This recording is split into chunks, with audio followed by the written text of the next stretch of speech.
Yeah, to make a long story short, like SaaS Legal is like kind of like the new website that we made that's like all my flat fee legal services. So I do everything from trademark services to consulting to contract templates, and then obviously the bundles or bundling up a group of them into like certain things that you would need essentially, really. Wow, So really cool. yeah. How did you get start on this high level journey? I'd like to hear that from you. I know you're one of like uh the OG like from the community, Yeah, no. which I think a It's lot of people don't know. No, a lot of people don't know. And they're Yeah. like, they know the brand. They hear Law Hustle and they're like, oh, that's that one brand. And yeah, that's me Yeah. and that brand. So it's funny, the whole situation started with us wanting to just get more reviews for our law firm. That's really Oh, what it cool. came down to. So if anybody is thinking out there of like, how can I make GHL a profitable engine? Just think about Hmm. what I just said to you right there. I wanted something just Yes. to get more reviews for my law firm. So you can sell one piece of GHL and have a successful SaaS company, essentially, Hmm. really. Yeah. Um, Yeah, but you yeah, don't that's want to all I, overcomplicate it. oh yeah, no, you don't need to like offer all the bells and whistles. You can Yeah. offer, a couple of those tabs and you can be super, super successful, right? If you do it well. Yeah. Um, but yeah, that's all I was looking for a law firm. I wanted a way to get more Google reviews so that I could drive up our SEO ranking, obviously, right? So I came across the website High Level, obviously. And this was back in 2018. So this is Yeah. before they ever pivoted to doing this whole SaaS stuff and like agency stuff. And I met Sean, I met Varun, we became friends. I used to talk to them a lot. I rarely talk to them now because they're just way too busy and too executive for me now. But yeah, we used to have conversations all the time. So, anyways, I enrolled with them to do that particular purpose, and then obviously messaging our clients from one platform is what it was, right? And then that transitioned into something else, which is them going down this route of selling to agencies and doing more like workflows and like automation type of stuff. And it was kind of cool because I was at the very beginning of that. And at the very beginning of it, uh, Sean and Varun would ask me like, "Hey, Chris, what do you want?" Because I was like stitching together like Ring Central and like Zapier and like all these things to like do similar type of things that we do now.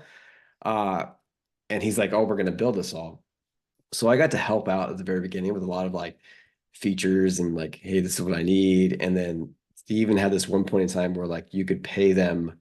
Yeah. Was it 5K? I It was think I heard five Matt thousand say. dollars, yeah, five Yeah. thousand dollars a month or something like that, and I got to make my own feature list. And there's Yeah. other people out in the world that did this too. Like I think Yeah. even Rob Bailey was in this list, like Hmm. Matt Seno was in this list. We Yeah. were all, I didn't even know these guys at the time, but even apparently we were all contributing to build this platform together. Apparently, and we got to come up with features that we wanted, and it was cool. Like the whole stale opportunity thing, that was like my idea. Because the one thing I had to like, okay, when somebody gets to a certain stage, if they're not in a campaign or not being messaged, how can I revive them? And that's how that whole like stale opportunity things came up. It's like I wanted to make sure that if my attorneys or somebody was not talking to somebody, that it would revive the conversation the next day to make sure we don't lose that lead. Essentially, Love what it it. came down to. So, I was yeah, gonna ask you what your idea was. That's yeah, perfect. that was essentially it. It's like I want to be able to like revive people that were not in a campaign. At that time, it was a campaign triggers is what it was. So if somebody was in not in a campaign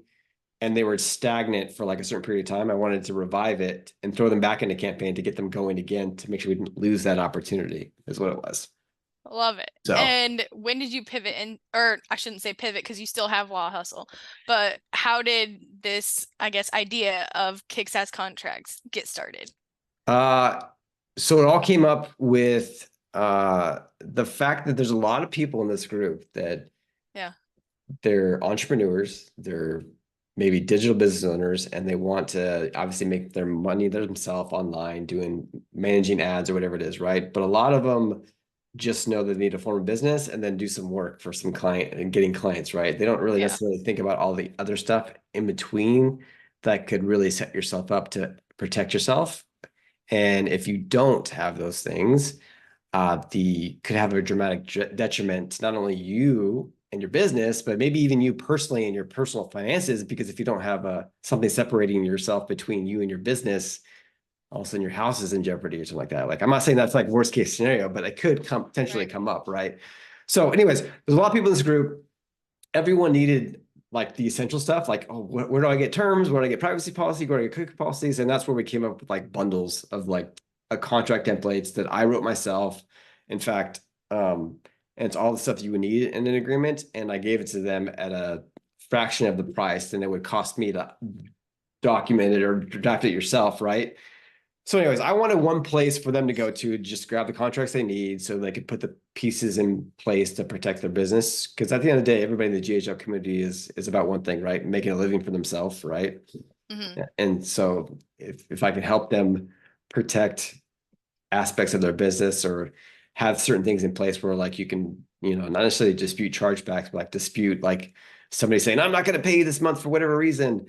I mean, if you have ammo, you're like, well, look to our terms of use. It clearly says that, XYZ, right? So Mm-hmm. those things, types of thing help. And it's helped out a lot. There's actually a lot of people in the community that have like messaged me and they say, Chris, thank you for your terms because I had this issue come up with like one of our clients and he was the blah blah. And then I just pointed him to that paragraph that you wrote. And he's like, and then he just stopped calling me because it was over. That's great. That's awesome. Yeah. So yeah, it's a one place for people to come to. And I mean, the biggest thing is they don't know what they need. People don't know what they Yeah. need. And if they know what they need, but then they don't know how to write it, the next logical choice is like, how do I find an attorney that'll write it for me? And then some people don't want to pay the fee of an attorney.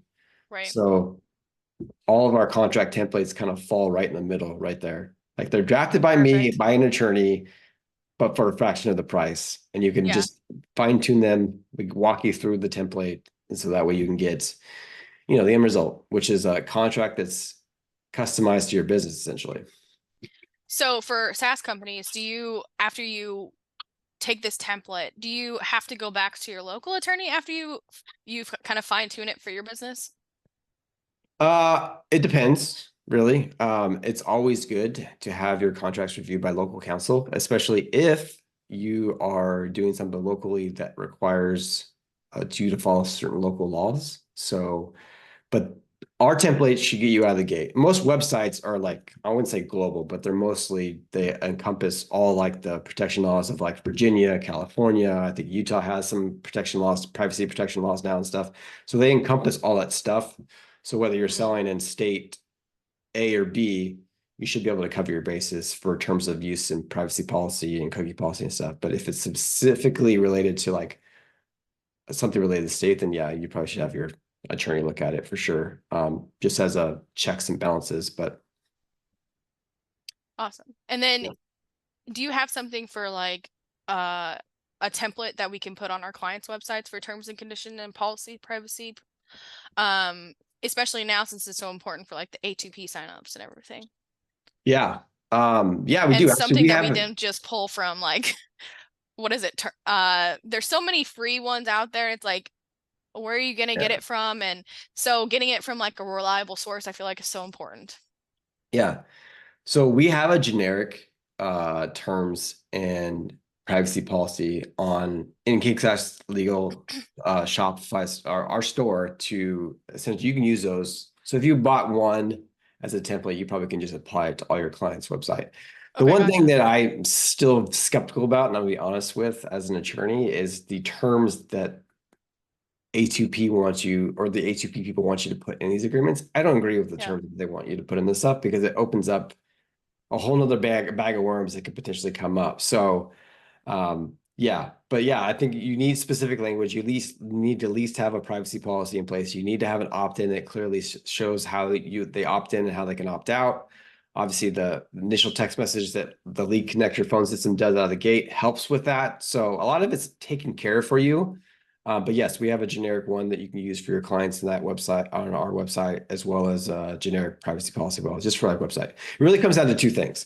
Is the website you're building for your client just like face value? Like, is it just like a display or is it obviously displaying and storing data, right? That's where it comes down to, really what you come down to. But most websites, if we're displaying a business purposes, it's, just a regular website, really, essentially. It's just basic protection is what you need. Hmm. Have you found that I know there's been some talk about like the accessibility stuff? Have you found that like it's getting more and more prevalent than that people are getting like in trouble for non-accessible websites. You know, this is one area of the law that I just blows my mind that there's even a dirty attorneys out there that do this. They have one claimant who's a potentially disabled, blind, or something like that, right? And then they just go out and try to find websites that are not compliant. And then the attorney is the one who files all these suits against them.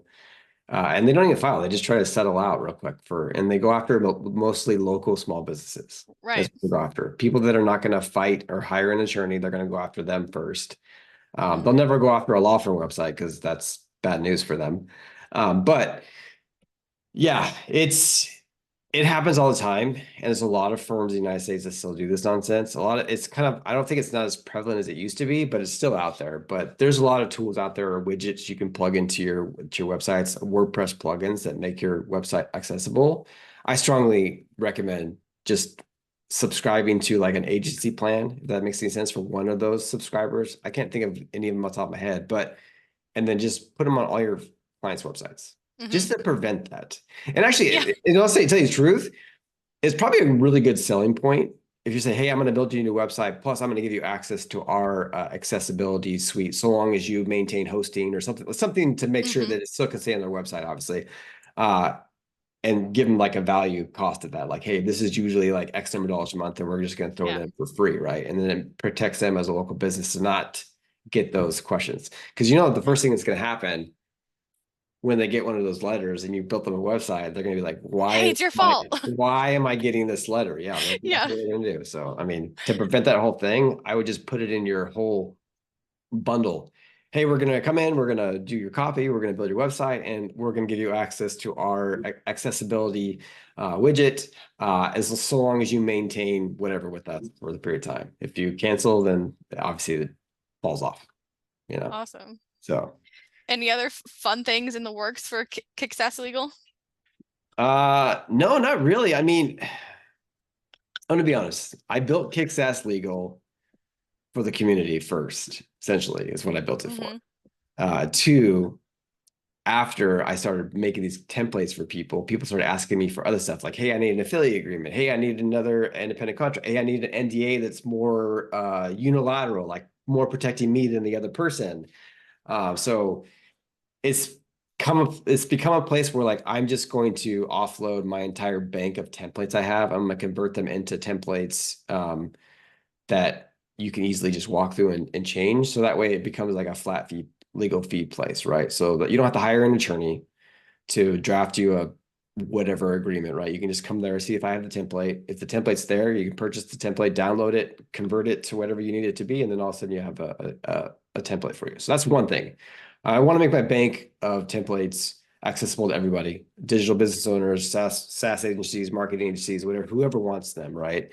And then two is I see come up a lot is what agreements do I need like Right. for an agency or like what agreements do I need for like my SaaS or like what agreements do I need to like start my business, right? So I have bundles in there too, or the bundles up like, you know, maybe it could be anywhere from 4 to like 6 or 7 different agreements. Could be anywhere from like an LLC operating agreement to like all these things you would need just like kickstart your business, like to get it going.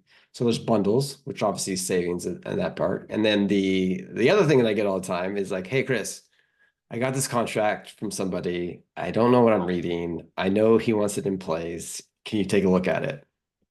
It's like a contract review, essentially, what it is. So Hmm. we also do contract review. Cool. So we have two levels of contract review in our Kicksas legal system where we could either do a basic review or we'll run through it. I'll run through it real quick, make sure everything is on point, and I'll kind of give you a thumbs up, thumbs down situation. Or there's a more robust one where I'll go through and like redline it and really mark it up and tell you things that you should think about. So when you go back to the other party after you say I read the contract, you can say like, well, I have all these things that I need to change. So I'll give you a little more ammo too. So we have that stuff. And obviously, I'm an intellectual property attorney as well. So I do trademarks and obviously patents and stuff like that for people. But trademarks happens to be the big thing that I honestly think not everybody agrees with me. If you have a business, you should get trademarked for it. As long as it's Yes. not something that infringes on somebody else's. trademark, you should get trademark for it because it protects your brand integrity. And not Yeah. to mention your SaaS. So like you can come up with some unique name for your software, and then say you build this entire brand, and some of the company that uses the same name, you're going to have a problem, right? But you have a Hmm. trademark, then that couldn't happen, and also your exit value becomes much higher because now you have a name that's trademarked that nobody can infringe on, right? So it just Right. helps your value of your company altogether and your brand integrity. So Yeah, yeah, that's for sure. yeah, You see so many spin-offs, I feel like right now. I yeah. feel like that's getting more and more prevalent. Well, I mean, the in the legal world in general, like if you're going to call an attorney, you have no idea whether you're going to get a bill or not. Like it's elusive. Everybody doesn't know what's going to happen if I call an attorney. Like, am I going to get a bill? Am I going to, if I just call them, am I going to get a bill? Like Yeah. it's a whole elusive thing that people don't know about. So to get rid of that, that's why I made Kickstart. It's like literally just straight up. It's flat fee legal services. I will tell you how much it costs for me to do a trademark for you. I will tell you how much it costs for me to do a response to an office action to a trademark. I will tell you exactly what it costs to get X template. Rather than like you engage with the attorney and then all of a sudden you get a bill. Trust Yeah. me, it's even happened to me because sometimes there's things that I can't do and I'll have to hire my attorney to do it, right? And then also I get the bill. I'm like, oh, Jesus, I was not expecting that one. Yeah. So, do you also do trademarking for like local businesses too? Yep. Like if one of our customers was like, "Hey, I need to finally get trademarked." Yep.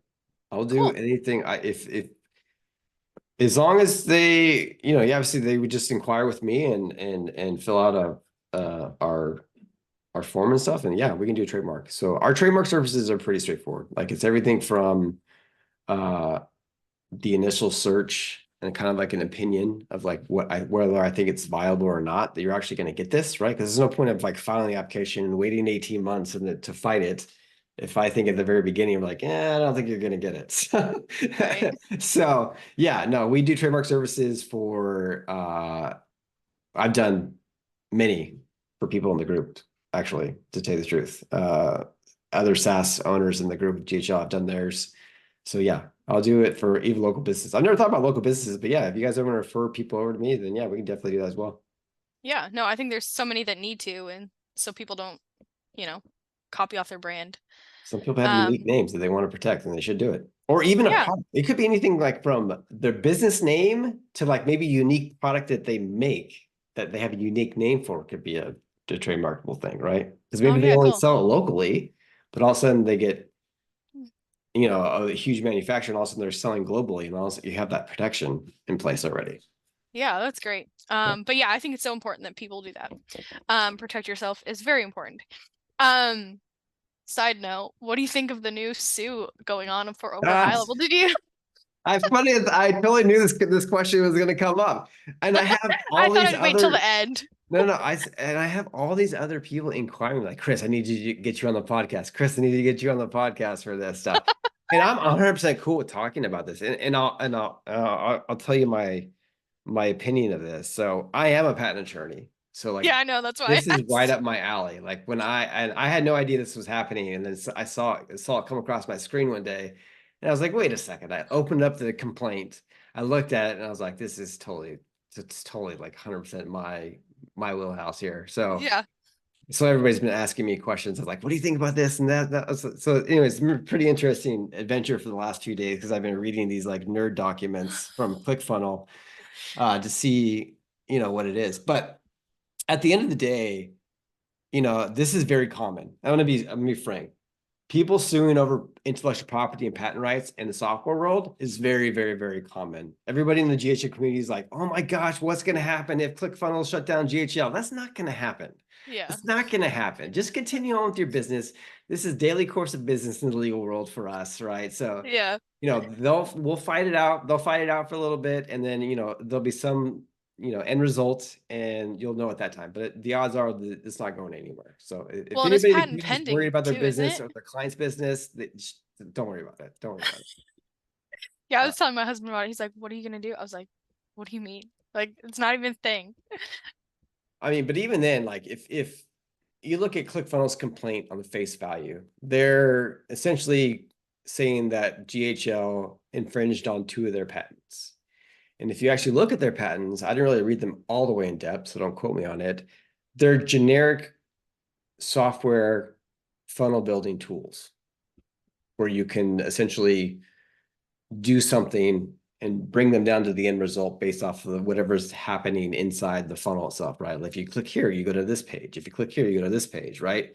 Mm-hmm. But how they actually got a patent on this in the first place, I'm not 100% sure because, this patent dates back to 2020 on this case. So what were you doing in 2020? Were you building websites in 2020? Mm-hmm. Were you building it on a website like such as like Squarespace or like lead funnels or what's that other lead pages? Was lead pages Yeah, around it's back lead then? lead pages. Yeah, there's lead pages, and then like, and still there's so many other, like, there's Duda, like all of Yep. these other ones have that same capability. I'm like, why only high level? I think it's only because they're threatened by high level. Oh yeah, I know, and that's exactly what's why it's happening. That's exactly why people file patent litigation suits, anyways. So yeah, I mean, I can even think back. I mean, when I started my law firm back in 2016, I built our Hmm. website on Squarespace. Is it with Right. Squarespace? It's Squarespace one, right? There's Yeah, one and tool. then Wix has something similar now. Like, and Exactly. they're becoming more and more like high level. They have a groups now feature and like all these things, but Yeah. not as much customization and scalability for agencies. So Yeah. yeah, it's very interesting to see, and I'm It curious to was see how when it'll I saw it, I implement. was like shocked. And I looked at it and I looked at the patents. I was like, wow, this is wild. I mean, don't get me wrong, they have a valid claim to file because they own the rights, but Okay. this is kind of the way that this is going to go. And I'll kind of preface it of like how this is going to pan out, I guess you would say. So every time somebody goes into IP litigation, usually the first thing that happens is the party who's being saying that they're infringing, which will be GHL in this case, is going to want to dispute the fact that those patents are even valid in the first place. Based off of what we just had a conversation about, and everybody else on the internet right now about this lawsuit is saying, like, why did they even get patents on this in the first place? Because it's so generic. And I agree, it's a novel. That's a determination for the court to figure out whether it's novel or not. So the first thing that's going to happen, most likely, is GHL is going to stay litigation and file an ex parte review with the U.S. Patent and Trademark Office, and those hearings essentially are GHL claiming that the ClickFunnels patents are invalid because they're not novel, essentially, is what we're going to do. Hmm. So there's going to be an entire litigation, pre-litigation setup that's going to happen within the USPTO system, and where GHL essentially is going to go after ClickFunnels patents and say they're invalid from the first place. Based on the outcome of that decision within the USPTO, will determine whether litigation is going to proceed or not, which is the case that they're in right now. Does that make sense? Yeah. That's kind of how it's going to pan out. Like that's probably exactly what's going to happen. They're going to file an ex parte. They're going to contest the validity of ClickFunnels funnels. I mean ClickFunnels patents, and then and then based on that is how this all thing is going to pan out. So the Wow. outcome, what's the outcome? GHL could not invalidate their patents, and ClickFunnels will have some sort of right, and then it'll proceed to litigation, and it'll go further down the line. GHL will invalidate their patents, and all of a sudden they don't have anything anymore to stand on, which means the Hmm. case pretty much dies right then and there. And considering the fact that those patents are somewhat generic, as in feature wise, ClickFunnels may walk out of this with no patents at all. Yeah. So, but That would really stink. But what do you do? yeah, that may have been foreign language to everybody that I was just talking about, but that's, it happens all the time. It's very common. It happened in, Apple and Samsung fought for a very long time about a particular aspect on the iOS, about like a particular scrolling feature, right? So they fought for a very long time about it. And the reason why Oh they wow. fought for so long is because they had the money to fight about it. Yeah. Interesting. So, uh, Yeah. So many things of business that I think people don't realize when they get in started, you know? there's always They like they need aftermath. they need they need all these documents to get, like, they don't have to. Now, granted, they don't have to, but they should. Yeah. You should have documents like this. You should go get a good way for people to buy your products. You should have a logo. I mean, I see so many times I'm like, what are you doing? like, Yeah. you know, and like get these things in place and then come back and talk to me, Yeah. you know? So anyway, yeah, it's so important to have yourself covered, and I love what you have put out. And if anybody wants to check out, Chris also has like a free course. Can you tell us a little bit about that, Chris? Free course. What free course? Yeah, you have a little free course on your KickSAS contract site about Well, getting yeah. So like why it's important to get right. Isn't that right? yeah, well, so on Kickstarter Legal, there's essentially just the templates, and our templates walking through the stuff. On the previous version, which was the SaaS contract shop, we had videos that kind of walk you through the thing. But actually, a good point. I probably should make videos that go with the emails and the templates. But now that I think about it, at the top of my head, but should do that actually. But I think you um, have that on KickSAS contracts, don't you? uh, not the course. It's the on the SaaS contract shop. We have like it's like a membership area where like it has a Yes. video each contract. We don't have that on Kickstarter Legal because No, that's it's not what just a I'm shop. talking about. Oh, maybe I'm missing something then. Um, Unless I made a course I don't know about. yeah, I just found this. I that? found this a while back. Actually, I think Matt shared it with me. Or maybe on Slack. It Oh, was it I was used to like have a a course. Yeah, no, I used to have a course back in the past that I don't necessarily sell anymore. I don't enroll anybody in. It was essentially this was before. This was like the very beginning of GHO where like people didn't know how to like build things and like make this whole automated service. So like I made a course like yeah, this is what I did for my firm and this is how I did it and this is my strategy. And I had people enroll in it and they were just like, oh, that makes complete sense of how else.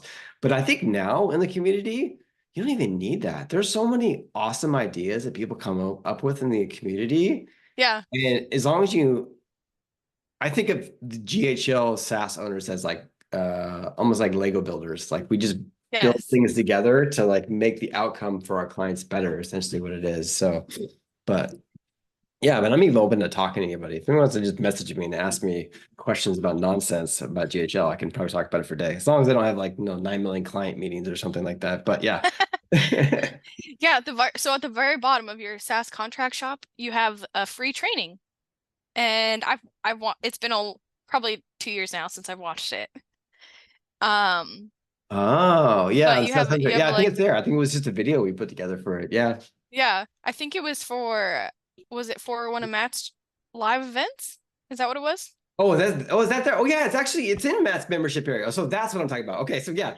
So I've I think done that's maybe two what it was. speaking engagements for Matt at his events, and it was specifically on the topic of this, which is the things Hmm. you need in place for your business. I've done it twice. One was more like these are the things that you need, and if you don't have them, I'm going to scare you to death until you get them. And Yeah, the other one was more like having these things in place to help transition your sales process to be much more smoother. So like the expectations for the end result for your client is better, right? Because they've signed all these things on the way along the way, if that makes any sense. But yeah, if you are a HR Pro Tools member and all those videos are in there that you can have access to, and they're really great training yeah, resources, and you can request access to that there, I think, and you can get access to that training. And yeah, it's an hour lecture that I did, scared everybody. I don't know which one it is. Is it the most recent one that's in there? I've done two of them for him. I'm referring to the one that's on your website. So there's one on your website and it says free training, saascontractshop.com is where it's at. At the very it's at the very bottom. It says free training. And so that's um where I watched a little bit first. And then but yeah, the first time I heard about you was through Matt's group. And Yeah. then I watched the second video off your website. So Yeah. that's They're all in part that two of how membership I area for under SaaS contract shop that you can get access to. Yeah. And that's our original one. So that original one, SaaS contract shop, which obviously you guys have access to as well, was originally just putting together the most ideal 6 documents that you needed for GHL agency owners. So obviously, so it had like 6 documents and it encompassed everything from stuff you need for your GHL SaaS, but also things you would need in your own business to get this thing off the ground and running, which is like your independent contractor agreements, your NDAs to make sure your people are signing their NDAs to make sure they're not stealing your IP, obviously. And also your master service agreement, if you happen to offer anything above and beyond just the SaaS itself that's not covered by the terms of use. So those are like the 6 things that I started with. That baby essentially is transitioned into SaaS Legal, which is like a more of like a bigger database of all the contracts that I tend to come across a lot in this digital business world. And it's just going to keep growing and growing and growing. Like I think somebody asked me for a different affiliate agreement the other day that I'm going to get done squared away and then put it in that contract shop for an affiliate agreement. So there's everything from operating agreements for Yeah. LLCs to even like employee harassment policies, like anything you would need for your business is in Kick-Ass Legal.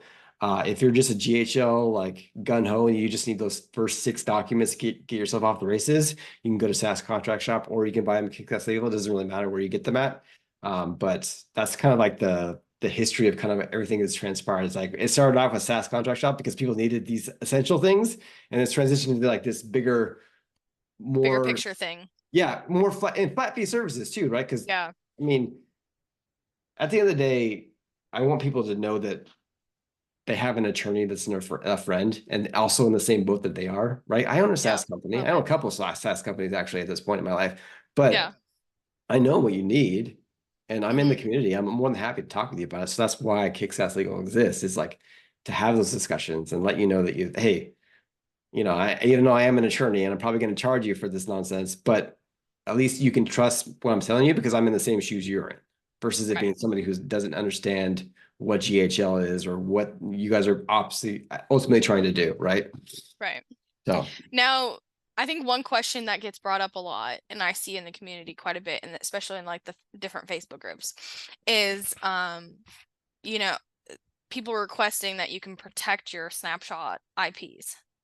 I don't think that's ever going to be quite doable because the way high levels like designed as like you load in your snapshot, you can change it and remake make a new one. I yeah, just do you think there's ever going to be a way to like protect your snapshots?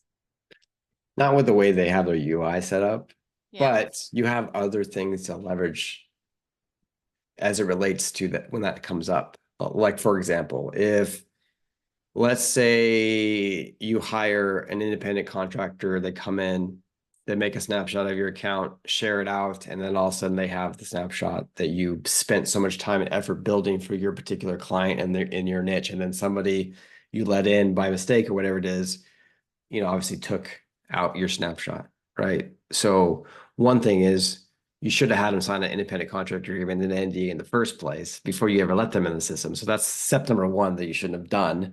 Hmm. Two is even if that does happen, there's recourses. So like there's this whole DMCA thing, Digital Marketing Copyright Act, the Copyright Act, right? So if you know that somebody is using your snapshot or your material that you theoretically have copywritten because you developed it, you can just send a notice to a high level and they have to take down the account. They're obligated by law to take down the account until they do an investigation. So if you know somebody stole your snapshot, you know that, you know, you know, let's say Law Hustle has all of a sudden been copied and now it's like Legal Hustle, right? Yeah. I can just send a notice to legal counsel at high level and say like, hey, they stole my snapshot. They're using the same exact thing that I use in my system because they stole it. And here's the reasons why. They have to take down the account by law until they do an investigation on it. So you always have the Cool. backup DMCA thing in general to help protect your stuff. And then also, if you had your legal agreements in place in the first place, you have those legs to stand on as well, which is like, hey, you violated the confidentiality clause in our independent contract agreement. Like, hey, you did something that violates our NDA or something like that. So you have other recourses. But this is what I'm talking about, like business owners. They come into business, they're like, yes, I'm gonna make money. Yeah. But just make sure you like don't like hit your foot on the gas pedal and just roar it out of the station. Like think about methodically of like what okay, if I'm going to let somebody in and see what I built and I spent so much time building that I'm going to try to make money on, make sure you put yourself something in place to like an instrument in place, a contract, aka a contract, to make sure that you're protecting yourself. So I mean businesses thrive And businesses become so successful because they protect their trade secrets, if that makes any sense. Mm-hmm. Businesses become businesses because they have something unique that nobody else knows about until it's too late. They're too big that they become the market leader. So you got to keep those trade secrets that you have secret as long as you can possibly Mm-hmm. can until like it can't catch up anyways. So Right. um, Yeah, that's so important. yeah. I have an interesting backstory that's personal with that. Not for my business, but watching that happen to a family member was really kind of tough. Yeah. So that is hard. But yeah, so super important, and I can tell you from experience how important that is and how it can cost you money and time. Um, Awesome. but love it. Thanks for coming on with us today, Chris. Really appreciate it. And if you're not a member of the Level Up Your SaaS channel, we invite you to come on and join our Facebook group. Thanks, Chris. I appreciate it. Thanks for having me.